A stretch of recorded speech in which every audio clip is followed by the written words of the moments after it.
शुभागमन शुभागमन हुआ गुरु का शुभागमन। सुस्वागतम सुस्वागतम भक्त कहे गुरु सुस्वागतम। बड़े भाग्य से बड़े पुण्य से मिला गुरु का चातुर्मास। बड़े भाग्य से बड़े पुण्य से मिला गुरु का चातुर्मास। वर्षा योग में धर्म की वर्षा रचेगी एक स्वर्णिम इतिहास। राज की जय। विशुद्ध सागर जी महामुनि राज की जय। उपाध्याय विभंजन सागर जी मुनि राज की, सागर जी मुनि राज की जय। मुनि संघ की जय। आज की हम धर्म सभा प्रारंभ करें उसके पूर्व में मंगलाचरण के लिए बबीता जी जैन को आमंत्रित करता हूं कि वो मंगलाचरण प्रारंभ इस धर्म सभा का प्रारंभ करें। श्री विभंजन सागर जी महाराज की जय। समस्त मुनि संघ की जय। ओ गुरु सा थारो चेलो बनूं मैं कि थारो चेलो बनूं मैं। हर पल तेरे साथ रहूं मैं। ओ गुरु सा थारो चेलो बनूं मैं कि थारो चेलो बनूं मैं। हर पल तेरे साथ रहूं मैं। सावन का महीना होगा उसमें होगी राखी। सावन का महीना होगा उसमें होगी राखी। तू राखी तेरी डोर बनूं मैं, हाँ थारी डोर बनूं मैं। हर पल तेरे साथ रहूं मैं। भादव का महीना होगा उसमें होगी बारिश। भादव का महीना होगा उसमें होगी बारिश। तू बादल तेरी बूंद बनूं मैं, हाँ थारी बूंद बनूं मैं। हर पल तेरे साथ रहूं मैं। कार्तिक का महीना होगा उसमें होगी दिवाली। तू दीपक तेरी ज्योत बनूं मैं, हाँ थारी ज्योत बनूं मैं। हर पल तेरे साथ रहूं मैं। फागुन का महीना होगा उसमें होगी होली। तू पिचकारी तेरा रंग बनूं मैं, हाँ तेरा रंग बनूं मैं। हर पल तेरे साथ रहूं मैं। ओ गुरु सा थारो चेलो बनूं मैं, थारो चेलो बनूं मैं। हर पल तेरे साथ रहूं मैं। हर पल तेरे साथ रहूं मैं। हर पल तेरे साथ रहूं मैं। नमोस्तु गुरुवर, नमोस्तु गुरुवर, नमोस्तु गुरुवर। अब मैं दीप प्रज्वलन एवं पाठ प्रक्षालन के लिए मनोज जी बढ़िया जिनेन्द्र जी काला को आमंत्रित करता हूं कि वो दीप प्रज्वलन एवं पाठ प्रक्षालन करें। ज्योति से ज्योति जगाते चलो, ज्योति से ज्योति जगाते चलो।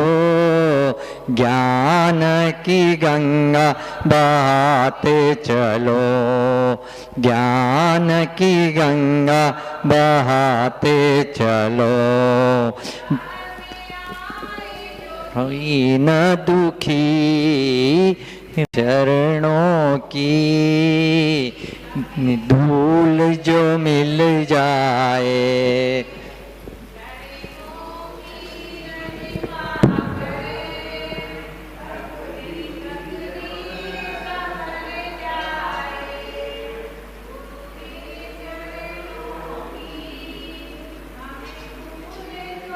वाणी जग मैया जन्म दुख मेट दो, जन्म दुख मेट दो, मरण दुख मेट दो।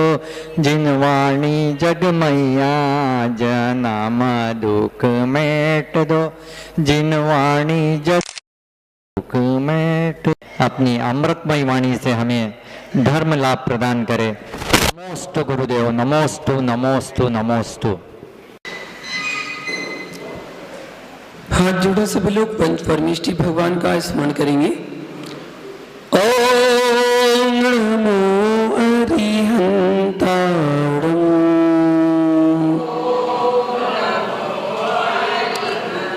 ओम नमो सिद्धि सिद्धाणं,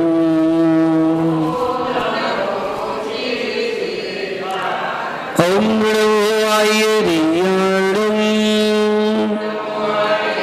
ओम नमो वज्रायाणं, ओम नमो लये सवे साहूणं,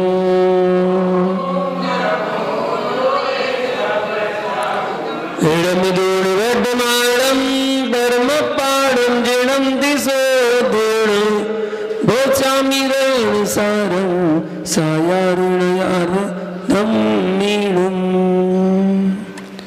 जय बोलो सद्गुरुष्टि भगवान की, लाइक श्री शांतिनाथ भगवान की, आचार्य भगवान कुंद कुंद स्वामी की, आचार्य गुरु विराग सागर जी महामुनि राज की, चर्या श्रोमणी आचार्य श्री विशुद्ध सागर जी महामुनि राज की, अहिंसा में विश्व धर्म की।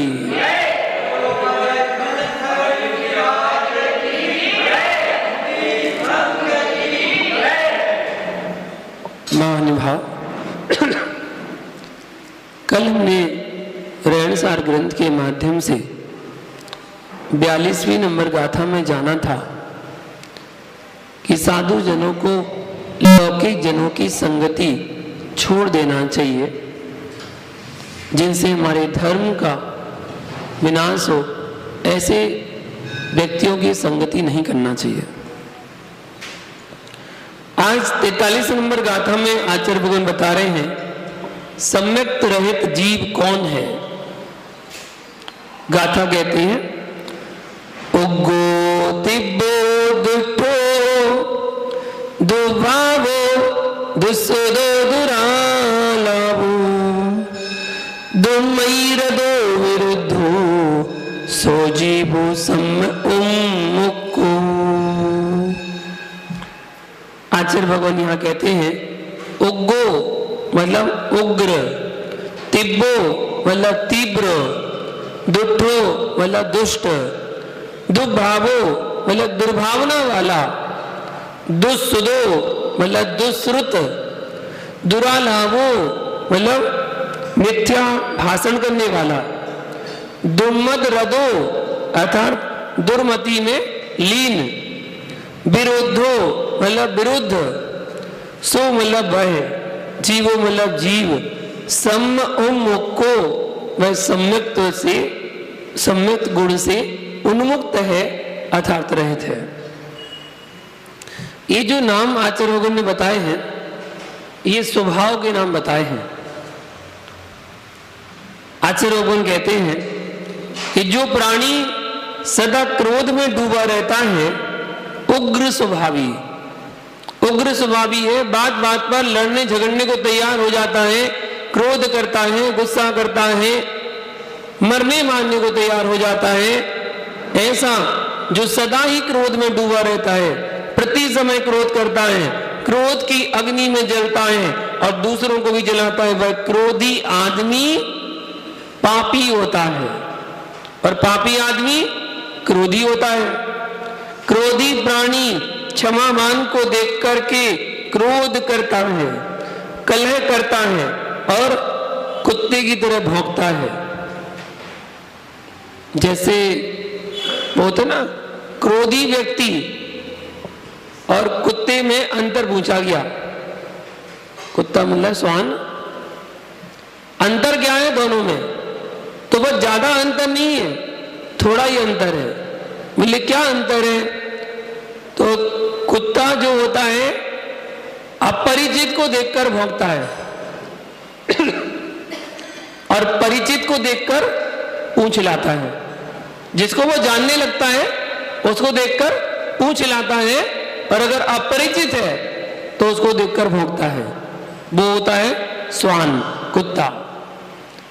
इससे विपरीत क्रोधी व्यक्ति, क्रोधी व्यक्ति परिचित को देखकर भौंकता है और अपरिचित को देखकर पूंछ हिलाता है।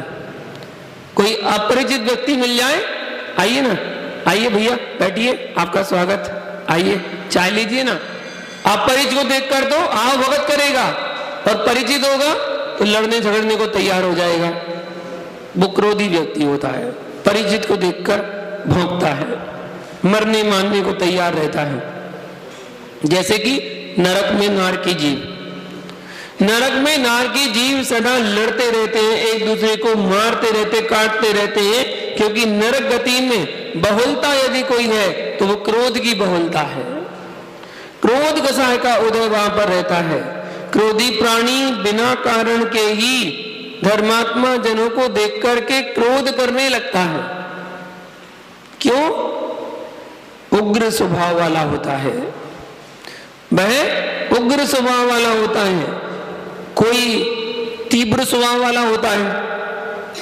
तीव्र स्वभाव का मतलब पल पल में दूसरों को नीचा दिखाना, दूसरों का अभिनय करता है, तिरस्कार करता है, विवेक शून्य कार्य करता है। तीव्र स्वभाव होने के कारण अपनी मिथ्या मान्यता को नहीं छोड़ता और छल प्रपंच को रचता रहता है, मायाचारी करता रहता है। ऐसा तीव्र स्वभाव के कारण मिथ्या मत का पोषण करता है और संतों के सद उपदेश को नहीं सुनता, अपनी गलत धारणाओं को नहीं छोड़ता। अगर कोई उसके अंदर गलत धारणा बैठी हुई है और संत यदि उसको समझा रहे हैं कि ये सही नहीं है, इसको ऐसे करना चाहिए, लेकिन वो अपनी धारणा को छोड़ने को तैयार नहीं है। समीचीन धर्म में आस्था रखने वालों के प्रति झूठे दोषारोपण जो करता है, उग्र स्वभाव के कारण कुधर्म की प्रशंसा करता है, इस प्रकार तीव्र स्वभाव वाला प्राणी भी सम्यक्त से रहित होता है। इसी प्रकार से अगला स्वभाव बताया है दुष्ट स्वभाव। दुष्ट स्वभाव वाला प्राणी दुष्ट स्वभाव को नहीं छोड़ता। उसका स्वभाव है जैसे सर्प अपने शरीर की कांचली तो छोड़ देता है, जो ऊपर कांचली होती है, झिल्ली होती है, उस कांचली को तो छोड़ देता है, परंतु विष को नहीं छोड़ता है। उसी प्रकार दुष्ट प्राणी अपने प्राणों का तो त्याग कर देता है, परंतु अपनी दुष्टता को नहीं छोड़ पाता है। दुष्ट प्राणी सज्जन और धर्मात्मा जनों का निरादर करता है, दया रहित होता है, दान धर्म से दूर रहता है, कलह करने को सदा ही तत्पर तैयार रहता है। इस प्रकार से दुष्ट स्वभाव वाला भी सम्यक्त रूपी रत्न से विहीन अर्थात गरीब होता है।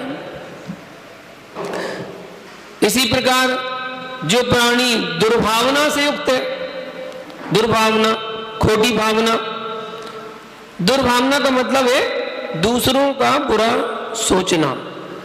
जो दूसरों का बुरा सोचता है, बुरा विचारता है, दूसरों पर बुरी दृष्टि रखता है, दूसरों की सदा बुराई करता है, दूसरों की आलोचना करता है, ऐसा व्यक्ति दुर्भावना से युक्त होता है, वो दुर्भावना वाला कहलाता है। दिन रात आर्त रौद्र ध्यान में प्रवर्तन करता है, हिंसात्मक भाव से ओतप्रोत रहता है, मिथ्या मान्यताओं का पोषण करता है, दूसरों को ठगने का भाव रखता है, चोरी का भाव रखता है, कुशील सेवन के भाव रखता है। इस प्रकार से दुर्भावना से सदा ओतप्रोत रहने वाला प्राणी भी सम्यक्त से रहित होता है। एक अरविंद नाम का राजा था, उसे शरीर में दाह ज्वर हो गया था, जो शरीर को बिल्कुल जला रहा था, बहुत ज्यादा गर्म था उसका शरीर। एक दिन लेटा हुआ था और ऊपर दो छिपकली आपस में लड़ रही थी। तो उसमें से एक छिपकली की पूंछ कट गई, बहुत नाजुक होती है, पूंछ कट गई। और जैसे ही पूंछ कटी तो उस छिपकली की खून की एक बूंद राजा के शरीर पर गिरी। उस राजा को उस गर्म शरीर में थोड़ी राहत मिली, थोड़ा आराम मिला, उसे अच्छा लगा। तब उसने अपने पुत्र को बुलाया और आदेश दिया। क्या आदेश? ऐसे ही खून की बावड़ी बनाओ, उसमें हम अवगाहन करेंगे। इतनी दुर्भावना से युक्त था वो राजा कि उसने कहा ऐसे खून की बावड़ी बनाओ, हम उसमें अवगाहन करेंगे, जिससे हमारा दाह ज्वर शांत हो जाएगा। तब पुत्र ने सोचा इतना सारा रक्त कहां से लाएं, इतना सारा खून कहां से लाएं, कौन पाप करे। तब उसने ऐसा विचार किया, पुत्र ने उस बावड़ी को रक्त से न भरकर कृत्रिम लाख से भर दिया, रक्त से न भर के लाख से भर दिया। पिता उसमें रक्त भरा जानकर के कूद गया, परंतु आराम ना मिला। आराम क्यों नहीं मिला? क्योंकि इसमें रक्त नहीं, कृत्रिम लाख भरा हुआ था। तब उसे बहुत ही क्रोध आया, और क्रोध इतना आया कि क्रोध में आकर हाथ में तलवार लेकर वह पुत्र को मारने के लिए दौड़ा, और अचानक किसी चीज में उसकी ठोकर लगी और ठोकर खा के गिर पड़ा। पिया गिरा तो ऐसा गिरा कि तलवार की धार से उसका ही गला कट गया। जो दूसरों को मारने की भाव बनाता है उसके साथ उसके परिणाम ऐसे ही होते हैं। जैसे ही वो गिरा, तलवार के ऊपर ही गिरा और उसकी गर्दन कट गई, और शीघ्र ही वो मरण को प्राप्त हो गया। इस प्रकार से दुर्भावना से युक्त प्राणी सम्यक्त से रहित जानना चाहिए। आगे दिया दुष्टो मतलब खोटे शास्त्र। खोटे शास्त्रों को पढ़ने वाले जिस पुराण में 5 पाप का उपदेश दिया हो, शिकार खेलने का उपदेश दिया हो, सत्य व्यसन के उपदेश दिए गए हो, इस प्रकार के पुराण पढ़ करके दुष्कृत को धारण करता है, और दुष्कृत को धारण करके मिथ्या भाषण करना, सत्य को असत्य बताना और असत्य को सत्य बताना, हिंसा को धर्म बताना, पाप की क्रिया में पुण्य बताना। पंचम काल में सच्चे भावलिंगी मुनि नहीं होते हैं, ये बगुले हैं। हंस तो किसी मान सरोवर में होते हैं। स्त्री पर्याय से भी मोक्ष हो सकता है, मुनि बनने की जरूरत नहीं है। कपड़े पहने भी मोक्ष हो सकता है। इस प्रकार से मिथ्या भाषण करना, मनचाहा भाषण करना, या इस प्रकार से मिथ्या भाषण करने वाला भी सम्यक्तों से रहित होता है। अगला स्वभाव बताया खोटी बुद्धि। खोटी बुद्धि वाला सम्यक्त रूप से विचार नहीं कर पाता है, खोटे खोटे विचार करता है, क्योंकि जिसकी बुद्धि खराब हो गई है उसके लिए कौन क्या कर सकता है। जैसा कि नीतिकारों ने कहा भी है, विनाश काले विपरीत बुद्धि। बुद्धि विपरीत चली गई, क्यों चली गई? विनाश काल आ गया इसलिए। यस्या नास्ति स्वयं प्रज्ञा शास्त्रं तस्य करोति किम लौचनाभ्याम विहीनस्य दर्पणम किम करिष्यति। नीतिकार कहते हैं कि जिस प्राणी के पास स्वयं बुद्धि नहीं है उस प्राणी के लिए शास्त्र क्या कर सकता है? शास्त्र क्या कर सकता है? लिखा तो सब कुछ है शास्त्र में, लेकिन वो क्या कर सकता है? जिस प्रकार से जिस प्राणी को आंखों से नहीं दिखता है उस प्राणी को दर्पण क्या कर सकता है? जब उसे दिखता ही नहीं है तो दर्पण क्या कर सकता है? अर्थात कुछ भी नहीं कर सकता।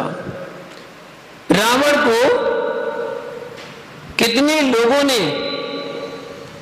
और कितना समझाया, परंतु बुद्धि खराब होने के बाद क्या हुआ?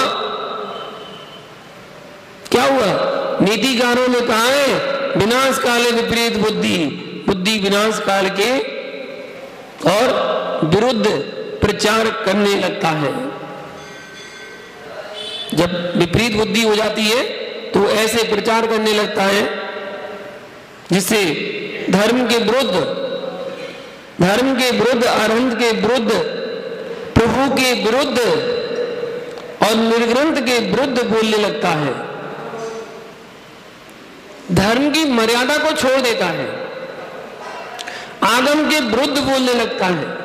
जो आगम के विरुद्ध चलता है इसका शास्त्र स्वाध्याय कोई काम का नहीं है, व्यर्थ है। जैसे बहुत सारे लोग वर्तमान में देखा जा रहा है कि पंचामृत अभिषेक का निषेध करते हैं, ये निषेध है, नहीं करना चाहिए।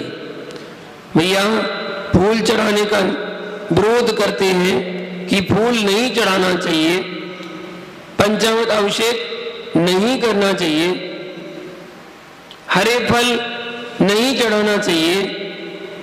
वह आगम में नहीं लिखा, ऐसा मन चाहा आगम के विरुद्ध बोलते हैं, आगम के साथ खेल करते हैं, तीर्थंकर भगवान की वाणी का लोभ करते हैं। इस प्रकार कुछ का कुछ करना, बकना, आगम विरुद्ध बोलना सम्यक्त से रहित ही होता है। वही आगम से विरुद्ध बोलेगा जो सम्यक्त से रहित होगा। इस प्रकार से उक्त दुर्गुणों से युक्त जो प्राणी ये सब मिथ्या दृष्टि है, दीर्घ संसारी है, धर्म विनाशक है, पापी है, पतित है, क्योंकि मिथ्या दृष्टि सब प्रकार के पाप करता है, वह हर प्रकार से पाप वर्धक क्रिया को करता है, निरंतर संसार में गमन करता है और संसार में दुखों को प्राप्त करता है। इसलिए आचार्य भगवान कहते हैं सम्यक्त रहित जीवों का विस्तार से कथन आगे और बताया जा रहा है कि जो सम्यक्त से सहित है, अभी तो उधर रहित, सम्यक्त रहित कौन होगा? मिथ्या दृष्टि। तो मिथ्या दृष्टि की व्याख्या चल रही थी। अब जान रहे हैं क्षुद्र स्वभावी जीव सम्यक्त रहित है। अभी जो पढ़ा ना स्वभाव, ऐसे स्वभाव वाला सम्यक्त से रहित है। तो कौन है सम्यक्त से रहित? कैसा स्वभाव है? उसके लिए गाथा कहते हैं खुदो रुद्धो रुठो अनिट विष्णु सगब बियो सुयो गायन जायन भंडन दुष्ण सीलो दुसम्य उम्मुक्को। गाथा में बता रहे हैं खुद्दो, खुद्दो मतलब होता है क्षुद्र प्रकृति वाला। फिर है रुद्धो, रुद्ध रौद्र प्रकृति वाला। फिर है रुष्टो, रुष्ट प्रकृति वाला। अनिष्ठा, अनिष्ठा मतलब दूसरों का अनिष्ट चाहने वाले। पिसड़ो, पिसड़ो मतलब चुगलखोर। सगब्बियो मतलब गर्व सहित। असूयो, असूयो मतलब होता ईर्षालु। और गायन, जायन, गायन मतलब होता गायक। और जायन, जायन मतलब होता याचक। भंडन, भंडन मतलब होता गाली देना, गाली देने वाला और कलह करने वाला। दू मतलब और। दुष्ण शीलो, दूसरों पर दोष लगाने वाला। ऐसे जी सम उम्मुख को अर्थात सम्य दर्शन से रहित है। ये सब स्वभाव के नाम दिए जा रहे हैं। ऐसे स्वभाव वाले जीव सम्यक्ता से रहित होते हैं। इस संसार में क्षुद्र स्वभावी बहुत प्राणी है। क्षुद्र स्वभावी का मतलब है खोटा आचरण करने वाला। खोटा आचरण करने वाला, सदा अपनी प्रशंसा करने वाले, अपनी कीर्ति का विस्तार, अपने गुणों का विस्तार, अपना गुणगान करने वाले, कुछ ना करने पर भी, कुछ ना करने पर भी आगे होकर के बताना मैंने सब कुछ किया है, मैंने ये किया है, मैंने वो किया है, मैंने ये किया है। अगर मैं नहीं होता तो ये कार्यक्रम हो ही नहीं सकता था,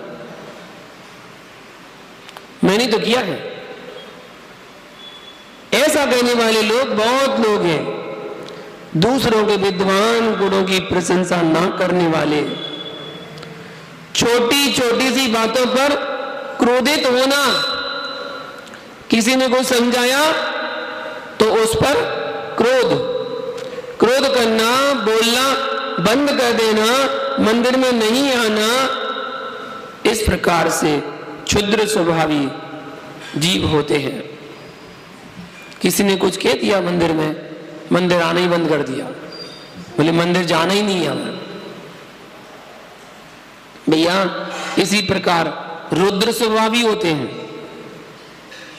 रुद्र स्वभावी जो दूसरों की बुराई करता है, दूसरों की निंदा करता है और निरंतर अपध्यान करता है, दूसरों के शुभ कार्य में सदा विघ्न करता है, दूसरों का विनाश सोचता है, संयम तथा आवश्यक क्रियाओं में मन स्थिर नहीं होता, पाप रूप परिणाम करता है, दूसरों को अच्छी दृष्टि से नहीं देखता है, धर्मात्मा जनों को देख करके क्रोध करना।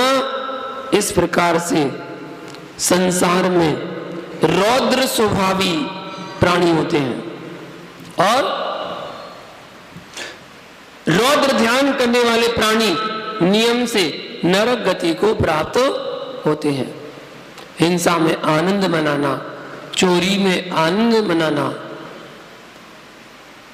झूठ बोलने में आनंद मनाना और परिग्रह जोड़ने में आनंद मनाना रौद्र ध्यान के अंतर्गत।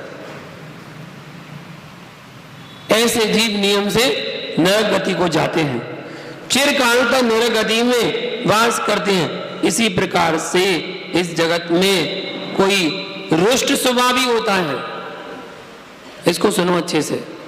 रुष्ट स्वभावी, रूठ जाना, क्या कर लेना? रूठ जाना। क्षण क्षण में रुष्ट हो जाता है, क्षण क्षण में क्रोध करता है, किसी की अच्छाई को देख करके कष्ट होता है, किसी के वैभव को देखकर, किसी के महल को देखकर, तो किसी की संपत्ति को देख करके रुष्ट होता है। थोड़ा सा अपमान होने पर रुष्ट हो जाता है और थोड़े में सम्मान में संतुष्ट हो जाता है।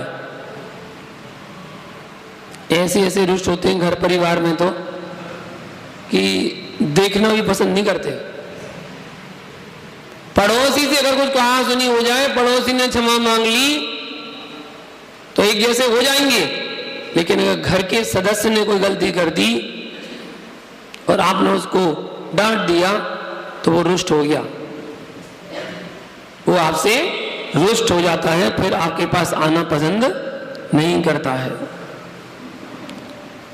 थोड़ा सा अपमान होने पर रुष्ट हो जाता है, और थोड़ा सा सम्मान मिल जाए तो संतुष्ट हो जाता है, और थोड़े से अपमान में क्रोधित हो जाता है, मंदिर में आना जाना छोड़ देता है, गुरु भक्ति करना छोड़ देता है। ऐसे व्यक्ति को चंचल मन वाला कहा गया है, चंचल मन। रुद्र स्वभावी प्राणी चंचल माना जाता है।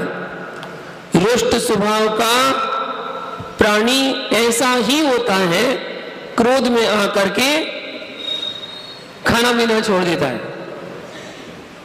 जैसे पति ने पत्नी को कुछ बोल दिया, पत्नी कह देगी मुझे नहीं खाना खाना। खाने ने क्या बिगाड़ा? खाने ने कुछ बिगाड़ा? कुछ नहीं बिगाड़ा खाने ने। खाने ने कुछ नहीं बिगाड़ा, फिर भी खाने पर गुस्सा उतार रहा है, मुझे नहीं खाना खाना। अरे लड़ाई जिससे हुई थी उस पर गुस्सा उतार लेना, खाने पर गुस्सा क्यों उतार रहा है? खाना तो अच्छे से खाओ। इसलिए जब भी आपके यहाँ पति पत्नी आपस में झगड़ा हो रहा हो ना, जिस समय झगड़ा हो रहा हो, तो झगड़े में उलझो मत, जवाब मत दो, जवाब मत दो। अंदर जाओ और जल्दी से खाना तैयार करके थाली लगा के और ले आओ, बस खाना खा लो, खाना खा लो। इतना बोल देना, वो गुस्सा नहीं करेगा, अपने आप ही ठंडा हो जाएगा। तो क्रोध में आकर खाना पीना छोड़ देता हूं, गुरु की आज्ञा नहीं मानता, ऐसे प्राणी को रुष्ट प्राणी कहा जाता है।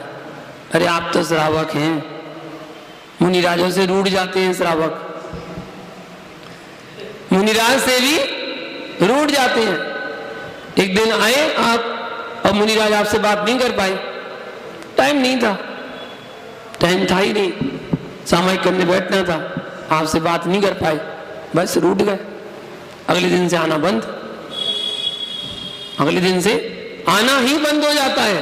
अरे उनके पास नहीं जाना, बोलते तो है नहीं है, बात तो करते नहीं है, क्या फायदा जाने का, उनके पास जाने से क्या होगा। तो जाना बंद कर देता है, मुनिराज से भी रूठ जाता है। रुष्ट प्राणी कहा जाता है। ऐसा रुष्ट प्राणी सम्यक रूपी रत्न से बहुत दूर होता है, और जो प्राणी दूसरों का अपकार करने वाला है, दूसरे प्राणियों का अपकार करता है, दूसरों का अनिष्ट चाहता है। जैसे कौरवों ने पांडवों का अनिष्ट चाहा, रावण ने राम का अनिष्ट चाहा, कंस ने श्री कृष्ण का अनिष्ट चाहा। इसी प्रकार से और भी दूसरों का अनिष्ट चाहने वाला भयंकर, दूसरों का अनिष्ट चाहने वाला उपकार करने वालों का भी अपकार करता है। किसी ने आप पर उपकार किया है तो उपकार करने वाले पर भी अपकार करता है, उसका बदला अपकार से देता है। ऐसे प्राणी सम्मुक्त रूपी रत्न से रहित होते हैं और वो गरीब होते हैं।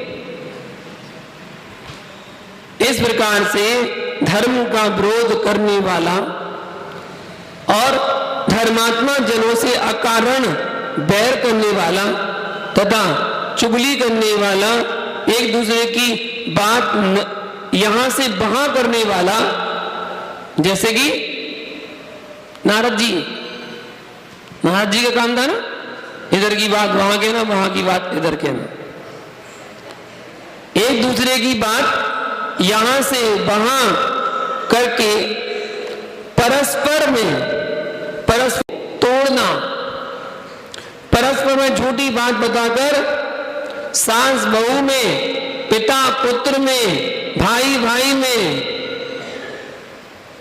मित्रों में, परस्पर में झगड़ा करवाता है।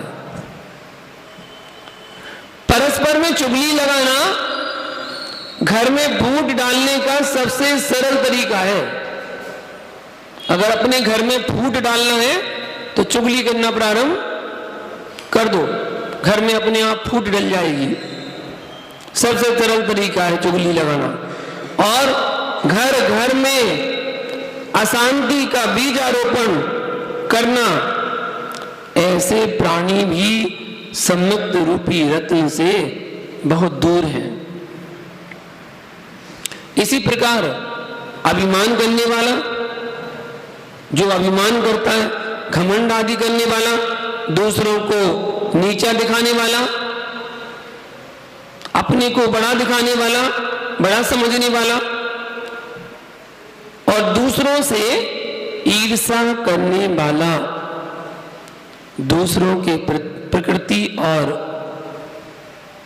दूसरों की प्रकृति और प्रशंसा को सहन ना करना। दूसरे की प्रशंसा हो रही है, आप पे सहन नहीं हो रही, तो सहन ना करने वाला भी सम्यक्त रूपी रतन से रहित होता है। देखो चक्रवर्ती की कितनी रानियां, 96 के 96, अच्छा एक जगह 96 बोलते हैं, 96 मेरे ख्याल से पंजाब में, चंडीगढ़ तरफ, चंडीगढ़ बोलते 96,000 96,000 रानियां होती हैं चक्रवर्ती की। सबकी संतान होती है, सबकी संतान होती है, परंतु पटरानी की संतान से रहित होती है। तब चक्रवर्ती की पटरानी सभी के बच्चों को देख करके ईर्ष्या करती है और अपने परिणामों को कलुषित रखती है, जिसके कारण मरण को प्राप्त होती है, तो मरणोपरांत नरक जाती है। ऐसे भाव रखती है तो नरक में जाती है, नरक को प्राप्त करती है। दूसरे के मेल को देखकर या दूसरे के वैभव को देखकर या अपार वैभव को देख करके ईर्ष्या भाव रखना और ईर्ष्या भाव के कारण से दिन रात उनके विनाश का चिंतन करना, अथवा अगला जो गायन करके अपनी आजीविका चलाते हैं, मधुर ध्वनि में गीत गाते हैं और लोगों को प्रसन्न रख करके, लोगों को मोहित करके अपनी आजीविका चलाते हैं और गीत गाकर के अपनी प्रशंसा की इच्छा रखते हैं कि लोग उनकी प्रशंसा करें।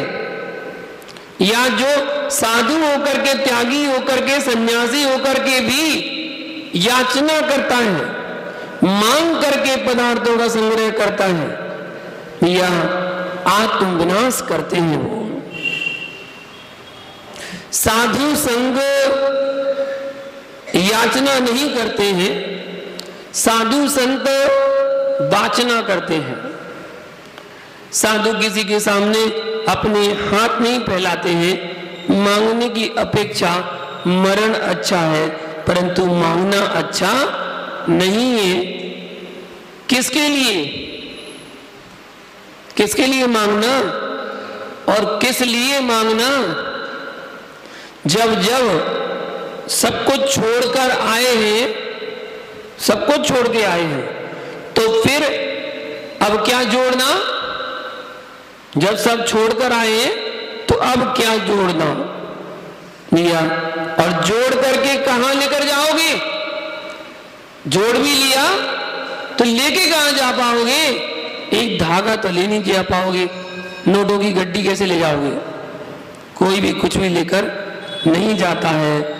जो गृहस्थ के अति निकट रहते हैं वे ही गृहस्थों से याचना करते हैं। गृहस्थ अच्छी तरह से जानने लगता है, पहचानने लगता है, तो उन्हीं से जो ज्यादा निकट रहते हैं उन्हीं से साधु संत याचना करते हैं, जो उनका धर्म नहीं है। जो साधक श्रावक के अधिक संपर्क में रहता है वह लेन देन शुरू कर देता है। इसलिए तो कहा पहली गाथा में लौकिक संगतियों को छोड़ दो। जहां से परिचय शुरू होता है बस वहीं से परिग्रह का मार्ग खुल जाता है। परिचय परिग्रह का मूल कारण है। परिचय परिग्रह का मूल कारण है। जो याचना करते हैं उन्हें अपने अभिनय, सम्मान, अपमान होने से भय नहीं होता, भय नहीं रहता उन्हें कि कोई मेरा अपमान कर देगा, कोई मेरी अभिनय कर देगा। तो भैया ऐसा व्यक्ति निर्लज्जता पूर्वक मांगते हैं। ऐसे याचना करने वाले साधु सम्यक्ता से रहित होते हैं। और जो परस्पर में गाली देते हैं, शुभ कार्य में विघ्न करते हैं, धर्मात्मा जनों को कलंक लगाते हैं, जो वे कौन है? पापी, वे पापी होते हैं। उनके मुख से गीत नहीं गालियां ही निकलती हैं। वे दिन रात गालियां बकते हैं। सुबह होते ही गालियों से मुख खुलता है। आप जब घर के किसी के घर से बाहर से निकल रहे हो और अगर घर में भगवान का नाम लिया जा रहा है, स्तुतियां गाई जा रही हैं, कैसेट चल रही है, तो उसमें भगवान का नाम लिया जा रहा है सुबह सुबह से। एक तो वो और दूसरा वो जिसके घर के बाहर से निकलो तो कुत्ते बिल्लियों जैसी लड़ाई झगड़े की आवाज आ रही है, गालियों की आवाज आ रही है। किसी से पूछने मत जाना, निर्णय ले लेना। इस घर में सारे जीव खोटी गति से आए हैं, नरक उत्तरन से आए हैं, जो इस घर में कलह कर रहे हैं, क्लेश कर रहे हैं। और जिस घर में सुबह से मंगलाचरण होता है, भगवान का नाम लिया जाता है, निश्चित वो देव गति से आया है। वहां के जीव, उस घर के जीव देव गति से आए जहां पर सुबह सुबह उठकर भगवान का नाम स्मरण किया जाता है। ऐसा है। तो सुबह गालियों से शुरुआत करता है, गालियों से अपना मुख खोलता है और शाम होते ही गालियों से अपना मुख बंद करता है। इतनी गालियां देता है। किसी किसी का तो तकिया कलाम हो जाता है। तकिया कलाम जानते ना, हर बात में बोलते बोलते गाली निकलना, और इतनी गंदी मां बहन की गाली दे देता है और उसे पता नहीं है। वो कहता मैं थोड़ी देता, मैं गाली नहीं देता, मेरा गाली देने का त्याग है। वो तो ये कहता है मैं गाली नहीं देता, लेकिन उसे ये नहीं पता कि उसका तकिया कलाम ही गाली है। और जब वो बोलता है, किसी से बात करता है, लड़ने झगड़ने के उद्देश्य से नहीं, सामान्य बात कर रहा है, तो बात करते करते भी उसके मुख से गाली निकल जाती है। ऐसे साधु भी, मुनिराज भी हो जाते हैं, जो अपना गृहस्थ जीवन जीकर आए और उन्होंने यहाँ दीक्षा ले ली, लेकिन वो उनकी लैंग्वेज में तकिया कलाम आता है। तो जब वो किसी से बात करते हैं श्रावक से, तो उनके मुख से भी गाली निकल जाती है। देना नहीं चाहते हैं, लेकिन वो निकल जाती है फ्लो में। बस चल रही थी बात, उसमें निकल जाती है। तो उसमें मुनिराज के मुख से भी गाली निकल सकती है, कोई बड़ी बात नहीं है, क्योंकि वो उस जीवन को जीकर आए हैं, उसी में से तो आए हैं। निकल सकती है, वो सामान्यता है। फिर भी अपने मुख से गालियां नहीं निकलना चाहिए।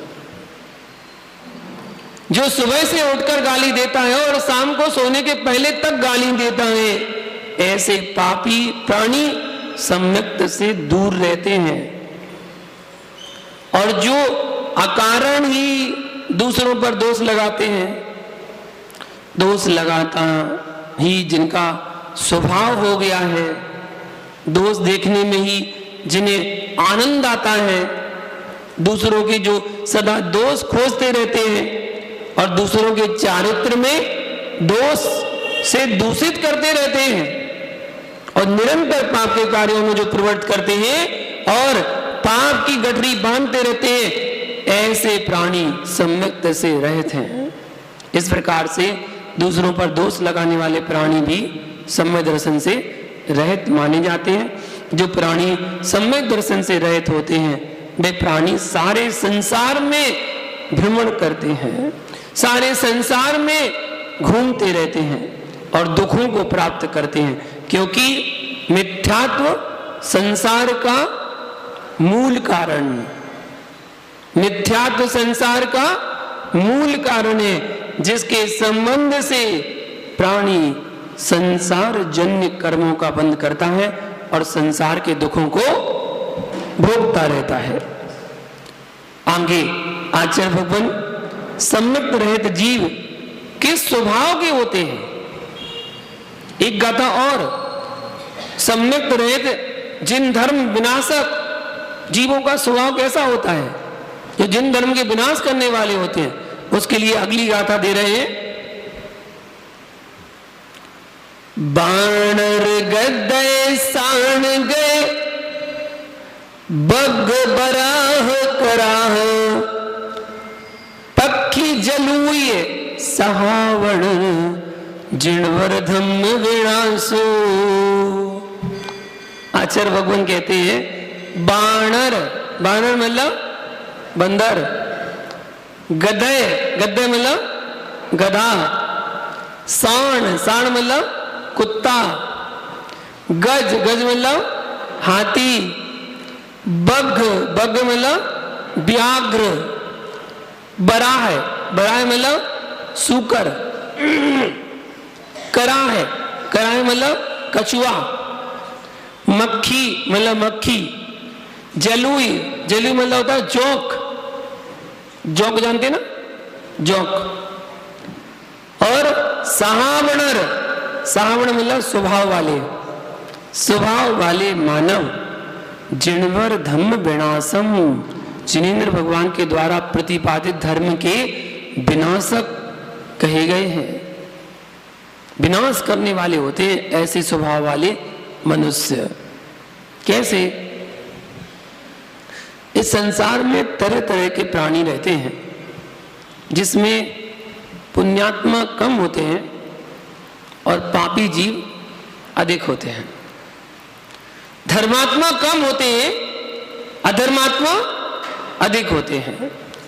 धर्म में साधक कम होते हैं और विराधक अधिक होते हैं।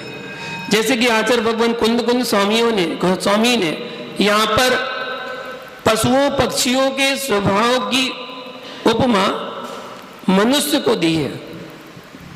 मैं एक बार सोच रहा था कि जब अच्छी उपमा देते हैं मनुष्य के लिए तो जानवर की उपमा देते हैं, और अगर गलत उपमा देते हैं तो भी जानवरों को देते हैं। जानवर इतने अच्छे हैं क्या, मनुष्यों से अच्छे? बोले इसकी चाल देखो कैसी है, चाल कैसी है? हिरनी जैसी है। मतलब इंसान की चाल अच्छी नहीं होती, हिरनी की चाल अच्छी होती है। इसकी आंखें देखो कैसी हैं, बाज जैसी आंखें हैं इसकी, बिल्कुल बाज जैसी आंखें। इसकी दांत देखो बिल्कुल कुत्ते जैसे चमक रहे हैं, जैसे कुत्ते के दांत चमकते हैं ना मोती जैसे, वैसे चमक रहे हैं।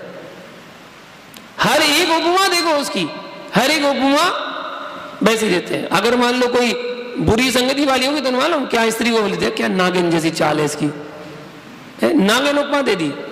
मतलब सारी उपमा जानवरों से देते हैं। यहाँ कुंद कुंद स्वामी ने भी ऐसे जानवरों के नाम लिए हैं, इन जानवरों जैसा स्वभाव होता है। पशु पक्षियों के स्वभाव की उपमा मनुष्य को दी है। ऐसे स्वभाव वाले प्राणी जिन धर्म के विनाश करने वाले होते हैं। जाने सबके स्वभाव, सबसे पहला किसका? बंदर। बंदर स्वभावी, जिस प्रकार बंदर का स्वभाव होता है वह चंचल होता है, कभी इस डाल पर होता है तो कभी उस डाल पर होता है और डाल डाल पर घूमता फिरता है, कभी इस बगीचे में कभी उस बगीचे में उछलता रहता है और हाथ में आई हुई कीमती से कीमती वस्तु को भी तोड़ डालता है। और बंदर कैसा होता है? चंचल, स्वभाव से चंचल होता है। बंदर पूरा सफेद और मुंह काला, पूरा सफेद, पूंछ तक पूरी सफेद होती है, लेकिन मुंह कैसा होता है? काला होता है। उसी प्रकार से बंदर के स्वभाव वाले मनुष्य धर्म अधर्म पुण्य पाप को किसी को नहीं समझते, देव शास्त्र गुरु को नहीं समझते। इसी कारण से धर्म की अप्रभावना करता रहता है, क्योंकि धर्म की अप्रभावना ही धर्म का विनाश करना कहलाता है। चंचल स्वभावी मनुष्य बंदर जैसे होते हैं। जैसे बंदर इधर उधर घूमकर अपना जीवन व्यतीत करते हैं, ऐसे ही वो मनुष्य बिन पैंदी का लोटा बनकर जहां देखो वहां लुढ़कता रहता है, कभी इधर जाता कभी उधर जाता, और जिसको देखो उसको ही धर्म मानना शुरू कर देता है। बिन पैंदी का लोटा, गंगा गए तो गंगा दास, जमुना गए तो जमुना दास, और मथुरा गए तो मथुरा दास, जहां गए वहां जैसे बन गए। ऐसे स्वभाव वाले बंदर स्वभावी चंचल स्वभावी मनुष्य होते हैं जो अपने जिन धर्म का विनाश करते हैं। दूसरा गधा, गधा स्वभावी मानव, जिस प्रकार गधा का स्वभाव जड़ से घास को उखाड़ करके खाता है। गाय कभी घास को जड़ से उखाड़ कर नहीं खाती है, ऊपर ऊपर खाती है, लेकिन गधा घास खाता है तो जड़ से उखाड़ कर खाता है, आसक्ति पूर्वक खाता है, तीव्रता से खाता है, जल्दी जल्दी खाता है। वैसे गधा शब्द का अर्थ भी बड़ा खतरनाक होता है। आप समझो तो दो अक्षरों से मिलकर जो शब्द बना है वो है गधा, गा और धा, इन दो अक्षरों से मिलकर बनता है शब्द। गा मतलब होता है गलत और धा मतलब होता है धारणा। जिसकी गलत धारणा हो, जो गलत धारणा में जीता हो, उसे गधा कहते हैं, उसे गधा कहते हैं। आपको किसी ने गधा बोला, चल गधा कहीं का, और आपने उसको एक थप्पड़ मार दिया, लात मार दी उसको, ठीक है ना? उसने क्या गलत कहा? सही तो कहा। गधे का काम क्या होता है? लात मारना। तुमने भी लात मार दी, बात बराबर हो गई। सही तो कहा था उसने। गलत धारणा वाला गधा कहलाता है। अपने अंदर की गलत धारणा को निकालो। गधे के अंदर 3 गलत धारणा होती हैं, एक नहीं 3 गलत धारणा। पहली गलत धारणा, जब वर्षा होती है तब भूमि पर हरी हरी घास होती है, तब वो सोचता है इतनी सारी घास भगवान ने मेरे को दी है, और इसे कौन खाएगा, कौन खाएगा? मैं कहाँ की खाऊं, वहां से खाऊं, वहां से खाऊं, वहां से खाऊं, इसे कौन खाएगा? इस चिंता में गधा सूख जाता है। बारिश के समय में गधा सूख जाता है, परंतु जब गर्मी का मौसम आता है तो मोटा हो जाता है। गर्मी के मौसम में खेत दिखता हो, अरे मैंने सारी घास खा ली, मैंने सारी घास खा ली, मोटा हो जाता है। गलत धारणा। और दूसरी गलत धारणा, जब वो पंचम स्वर में अपने ढेंचू ढेंचू बोलता है ना, वो समझता है मुझसे सुरीला तो कोई गा ही नहीं सकता है। हाँ, लता मंगेशकर तो मैं ही हूं, इतना सुरीला गाता है। ये दूसरी गलत धारणा है उसकी। और तीसरी गलत धारणा क्या है? जब वो कुछ खा पी के जमीन में लौटता है ना, तो अपने आप को दारा सिंह समझता है, सबसे बड़ा पहलवान तो मैं ही हूं। ये उसकी गलत धारणा होती है। ऐसे ही मनुष्य गधे के समान विपरीत परिणामी गलत धारणाओं में जीते रहते हैं, देव शास्त्र गुरु के विषय में गलत धारणा धरते हैं, वह जिन धर्म के विनाशक होते हैं। कुत्ता स्वभावी, कुत्ता के स्वभाव वाला जिस प्रकार से कुत्ते को उत्तम व्यंजन मिलने पर भी नहीं खाता, एक तरफ उसको बढ़िया उत्तम व्यंजन रख दो और दूसरी तरफ मांस का टुकड़ा रख दो, उसका मुख कहां जाएगा? मांस के टुकड़े पर जाता है।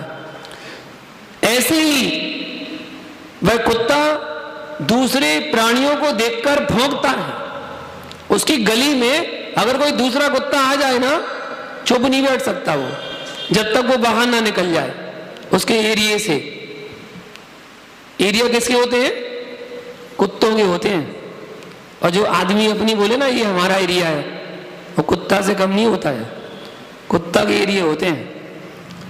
तो वो उसको देख करके भौंकता है और काटने को दौड़ता है। उसी प्रकार से जो मानव सज्जन पुरुषों के साथ नहीं रहता है, संत पुरुषों की सत्संगति नहीं करता है, धर्मात्मा जनों के साथ नहीं बैठता है और पापी प्राणियों के साथ रहता है, व्यसनी जनों के साथ रहता है, धर्मात्मा जनों को देख करके गाली देता है, भौंकता है, मुनि जनों को देख करके चिल्लाता है, कटु वचन बोलता है, निंदा करता है, ऐसा प्राणी जिन धर्म का विनाशक होता है। अगला स्वभाव बाघ, बाघ स्वभावी। जिस प्रकार बाघ का स्वभाव होता है, वह दूसरे प्राणियों को छलांग लगा करके मारता है, शिकार करता है, दूसरे प्राणियों को छल से मारता है। पहले छुपा रहता है और जैसे वो देखता है कि हमारे रेंज में आ गया है और सीधा छलांग मार के उसको दबोच लेता है। उसी प्रकार से मनुष्य भी होते हैं, अपने को संयमी धर्मात्मा बताकर मायाचारी करते हैं, छल करते हैं और दूसरे साधक जनों को ठगते हैं। वह मानव भी जिन धर्म के विनाशक होते हैं। ऐसे आसपास अभी बहुत केस आपको सुनने आ रहे होंगे कि मंदिर में आ जाते हैं श्रावक, धोती दुपट्टा पहन के पूजा पाठ करने के लिए आ जाते हैं। 1 दिन 2 दिन 4 दिन 10 दिन लगातार प्रतिदिन अभिषेक करने आएंगे। आपको लगेगा कि भैया धर्मात्मा है, रोज अभिषेक करता है, आप उस पर जिम्मेदारी सौंपने लगते हैं और अपने मंदिर के कीमती सामान उसको दिखाने बताने लगते हैं, सौंपने लगते हैं कि आप इसको रख देना अंदर अलमारी में। और उसने अलमारी में न रखकर अपनी बनियान में अंदर डाला और चल दिया। अभी अभी लेटेस्ट घटना हुई थी दिल्ली की। दिल्ली में कोई श्रावक पुजारी बन के आया, धोती दुपट्टा पहन के अभिषेक करता था और जहां पर बर्तन रखे रहते थे वहां से मंदिर में से बर्तन उठाए उसने और डाले और चल दिया। वो तो कैमरे में रिकॉर्ड हो गया, सो कैमरे से रिकॉर्ड से पता चल गया कि ऐसा हुआ, वरना तो पता भी नहीं चलता। ऐसे स्वभाव वाले होते हैं वो मनुष्य जिन धर्म के विनाश करने वाले होते हैं, जो दूसरे साधक को ठगता है। अगला स्वभाव सूकर, सूकर स्वभावी। जिस प्रकार सूकर का सहज स्वभाव विष्ठा खाना होता है, मल खाना होता है और उसे कितने अच्छे मिष्ठान क्यों न रखने दिखाने को रख दिए जाए, परंतु वह निष्ठा की ओर ही भागता है, विष्ठा की ओर ही भागता है। उसी प्रकार जो मानव धर्मात्मा पुरुष, धर्मात्मा और पूज्य पुरुषों की, ज्ञानी जनों की अच्छाई को नहीं देखता है, वो केवल बुराई को देखता है।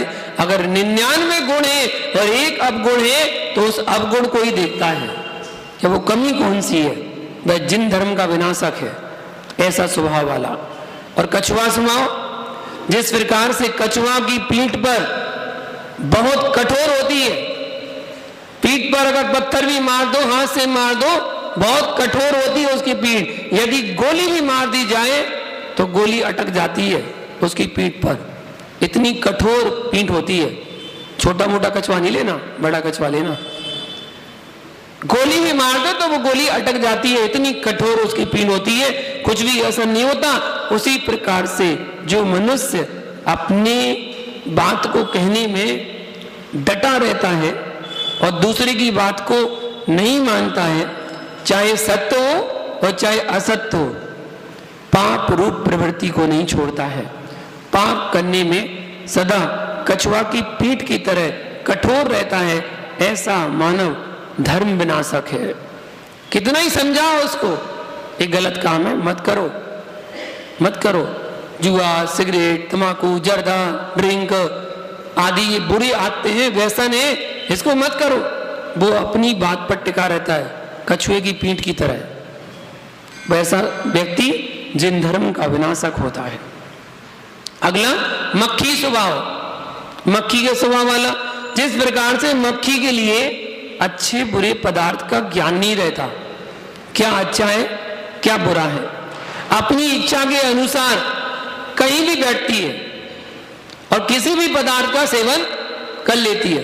कभी मल में बैठ जाती है तो कभी मांस के टुकड़े पर बैठ जाती है, कभी खून पर बैठ जाती है तो कभी अच्छी पकवान वाली मिठाई पर बैठ जाती है, मिठाई पर बैठ जाती है, और कभी कभी आपकी रोटी सब्जी ग्रास पर भी बैठ जाती है, कभी कभी फल फ्रूट पर भी बैठ जाती है।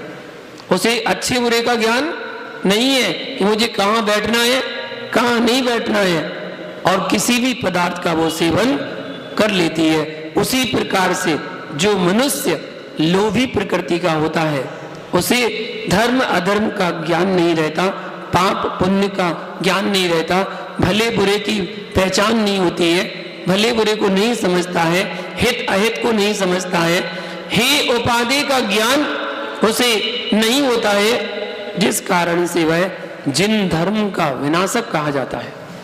ऐसा व्यक्ति जिन धर्म का विनाशक है और पाप की पोटली कोई बांधता है।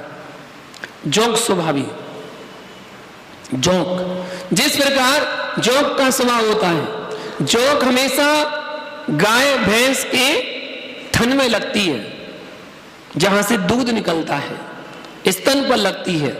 जिस समय गाय या भैंस नदी में सरोवर में स्नान करने के लिए जाती है, पानी पीने के लिए जाती है, उस समय वो जोक उन थन पर चिपक जाती है और दूध को न पी करके वह गंदे रक्त को पीती है। स्तन पर लगने के बाद भी दूध को न पीकर खून को पीती है। उसी प्रकार से जो श्रावक, जो मनुष्य ऐसे जोक के स्वभावी होते हैं, वो संत पुरुषों के गुणों को न देखकर सिर्फ दोष को देख करके उक्त दोषों को, उन दोषों का प्रचार प्रसार करता है, मन चाहा मन माना बोलता है और कुछ का कुछ ग्रहण करता है, वह मानव मुनि धर्म का विनाश करने वाला होता है। इस प्रकार इस संसार में तरह तरह के प्राणी हैं, तरह तरह के इंसान हैं, जो मानव जिन धर्म का विनाश करने का सोचता है, वह मनुष्य नरक गति का अधिकारी बनता है और तरह तरह के दुखों को प्राप्त करता है। साधारण भाषा में बोले तो कुत्ते की मौत मरता है, उसको अंत में कोई धर्म सुनाने वाला भी नहीं मिलता है। अंत में धर्म सुनाने वाला भी नहीं मिलता है, जो धर्म का विरोधी है, धर्म का विध्वंसक है। ध्यान रखना, इसलिए धर्म का कभी कुछ खाना मत, धर्म का कुछ हड़पना मत, धर्म की वस्तु को लेने के भाव मन में लाना मत, वरना अंत समय रो रो के बिताने पड़ेंगे। ना बेटा साथ देगा, ना बेटी साथ देगी, ना पत्नी साथ देगी, ना माता पिता साथ देंगे और ना ही कोई मित्र साथ देगा। ऐसी जगह मरण को प्राप्त होंगे कि जहां पर कोई साथ देने वाला नहीं मिलेगा। भैया, रो रो करके आंसुओं से आंखों को धो धो करके पाप की किस्त पूरी भरता है। जिन धर्म का विनाश करना आग के साथ खेलना है। जो आग के साथ खेल करेगा उसका दुनिया में नामो निशान नहीं रहेगा। संसार में ऐसे पापी प्राणी हैं जो धर्म को नष्ट करना चाहते हैं। ऐसे स्वभाव आचार्य भगवान कुंद कुंद स्वामी ने बताए। जो उक्त प्रकार के स्वभाव वाले प्राणी हैं वे नियम से दुर्गति को प्राप्त होते हैं। दुर्गति के पात्र बनते हैं। सम्यक्त रहित जीवों के स्वभाव को बताते हुए आचार्य भगवान इस गाथा को पूर्ण करते हैं और अगली गाथा में बताएंगे कि रत्नत्रय धर्म में सम्यक दर्शन की मुख्यता का कथन है, अर्थात सम्यक दर्शन, सम्यक ज्ञान, सम्यक चारित्र, इन दर्शन है। अपने सम्यक दर्शन को मजबूत बनाइए, सम्यक दर्शन को धारण कीजिए और अपने जीवन में सम्यक ज्ञान और सम्यक चारित्र की ओर अग्रसर होकर मुक्ति को प्राप्त कीजिए। तो सम्यक दर्शन की महत्वता को बताने के लिए अगला सूत्र, अगली गाथा का आपको कल बताएंगे। आज के लिए इतना ही। जय बोलो शांतिनाथ भगवान की जय। लोकालोक सोबाणी मस्तक नमो सदा दे तो डो, हे जिनवाणी भारती तो जपो निरंजन, जो तेरी शरणा गए सो पावे सुख चैन, देख भजो अरिहंत को गुरु सेवा निर्ग्रंथ, दया धर्म पालो सदा यही मोक्ष का पंथ, धर्म करत संसार सुख धर्म करत निर्वाण, धर्म पंच साधे बिना नर तेरे अंत समान। सभी लोग अपने स्थान पर बैठकर नवबार नौकांत का जाप करें, जिनवाणी को नमस्कार करें।